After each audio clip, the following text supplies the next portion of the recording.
as you parents know, so we will be taking the Lord's Supper after the first song, after the message, and I believe this morning the lesson is about the Lord's Supper. So this is a great chance for you to be able to talk to your kids about the Lord's Supper, why we take it, what the elements represent, walk them through all of those things, and be able to talk to them about that. So just be aware of that when they come in here, that will be that'll be fresh on their minds.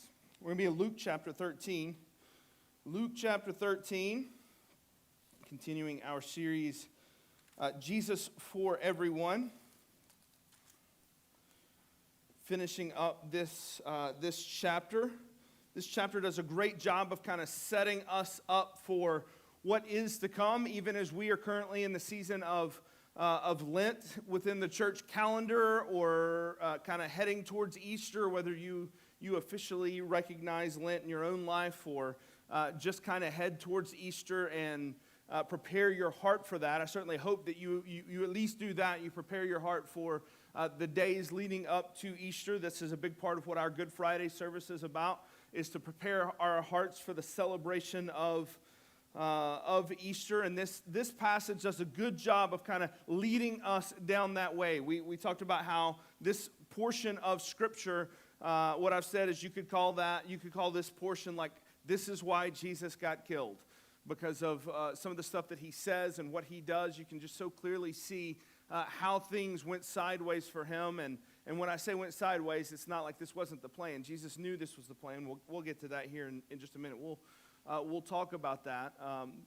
It's also called the traveling narrative of Jesus, because this is all about Jesus walking and heading towards Jerusalem and what he knew eventually awaited him. And so what we're going to do is we're going to go back to Luke chapter 9 verse 51. If you'll look at that there, just a reminder of how this part kind of kicked off for us and how this section of Scripture began. So Luke 9:51, it says, when the days were coming to a close for him to be taken up, he determined to journey to Jerusalem. Some translations say he set his face for Jerusalem. He was resolved to go to this place. He knew what was ahead of him, but he had a mission, and this is the mission that he was on. He was heading in this direction, and he was making his way step by step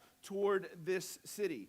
And then here in Luke 13, we see where Jesus gets a warning about this journey, this traveling that he is doing, heading towards the city. He gets a warning about what awaits him in Jerusalem, or even right where he's at in Galilee. A warning that says, "Hang on, Jesus, this may not go well for you." And we'll see Jesus' reaction to that here in just a minute. And remember, all this gives us a peek into Jesus' mindset and sets the stage for us as we make our own journey towards Easter. We can kind of follow along with Jesus' journey towards the cross. So Luke 13:31, Jesus gets his warning, and it comes from a very unexpected place. Luke 13:31.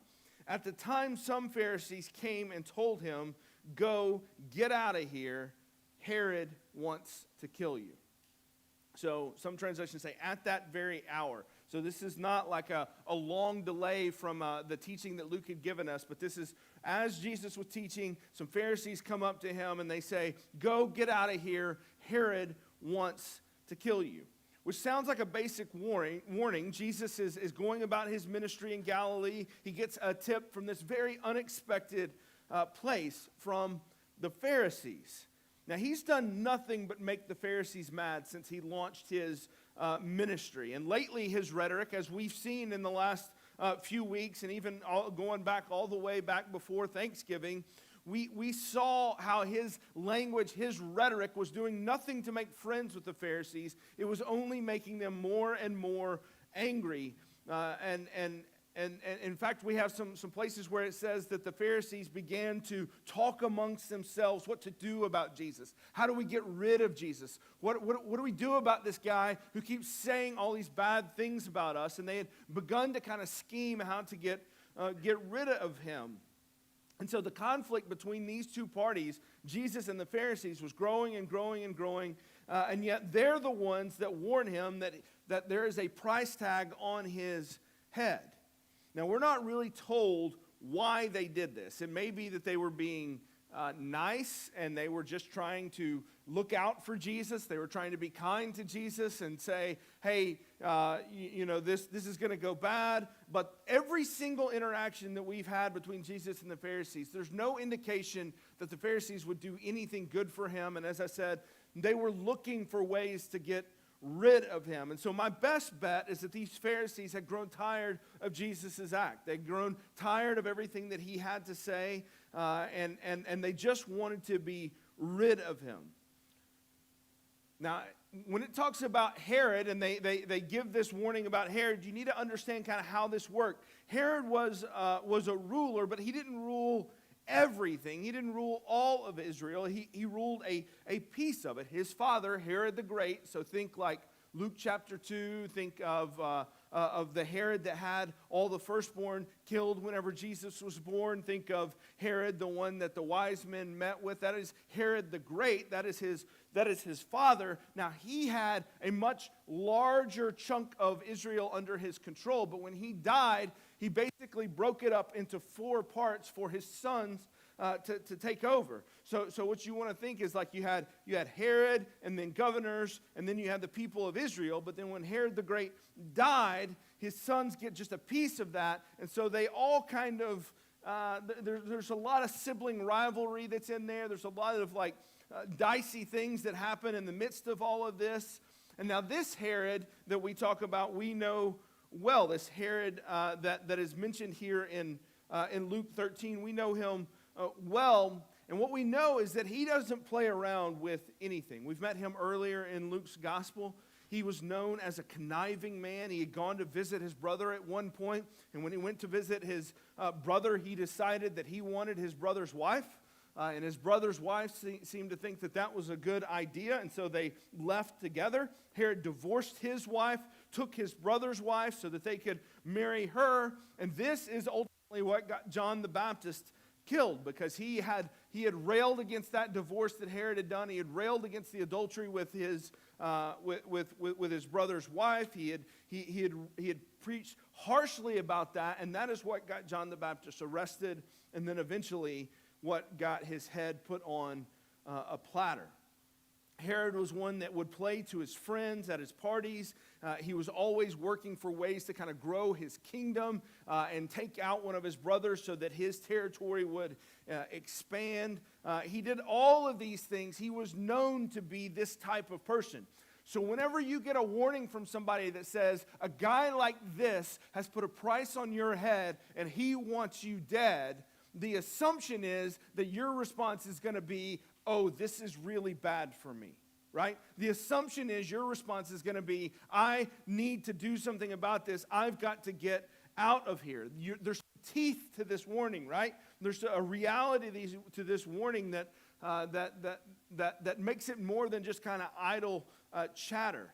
And so no matter whether the Pharisees were being genuine and trying to warn Jesus, or they just wanted him out of here. They just wanted him out of Galilee so they didn't have to deal with him anymore, and they didn't have to deal with the kind of revolt that he would be stirring up. What we know is that being on Herod's hit list was a dangerous place to be. We know the Pharisees are probably telling the truth about this, because we learned in Matthew 14, the same story that talks about how John the Baptist was beheaded, that Herod was worried that Jesus was basically John the Baptist reincarnate. That he was John the Baptist come back to life, and Herod knew the way that he had dealt with John the Baptist was not fair, it was not right. He had kind of given in to peer pressure a little bit.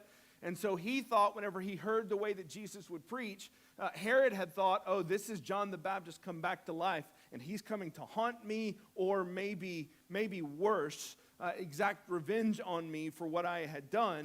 And so there's every reason to believe that the Pharisees aren't making this up. Legitimately, Herod was after Jesus. So how does Jesus respond to this guy saying, I'm coming after Jesus, I want him dead? Verse 32, Jesus says, go tell that fox, look, I'm driving out demons and performing healings today and tomorrow, and on the third day I will complete my work. Yet it is necessary that I travel today, tomorrow, and the next day, because it is not possible for a prophet to perish outside of Jerusalem. Okay then, Jesus does not back down in the least bit. He tells the Pharisees, Herod or no Herod, I've got work to do and I intend on finishing the mission. You let that fox, you let that cunning, conniving, dangerous guy, you let this guy who has nothing but bad intentions and who I know can actually carry out those intentions, you let him know that I'm not worried about him or his schemes. If he wants to know where I'll be right here. Bring it on. That's basically what he says. I'm going to be doing what I'm going to be doing, and I'm going to be doing it right here. He knows where to find me. That's pretty much Jesus' response. He doesn't cower. He doesn't back down. He doesn't back up. In fact, if anything, he leans in and he pushes forward and he sticks his chin out and he says, come get me right here. And this is where I'll be. On this day, at this hour, I'll be doing this in this place. You don't even need to find me. I'll tell you where I'm going to be. His face, just like we read in 9:51, he is determined to go to Jerusalem, and nothing, even being on Herod's hit list, is going to stop him.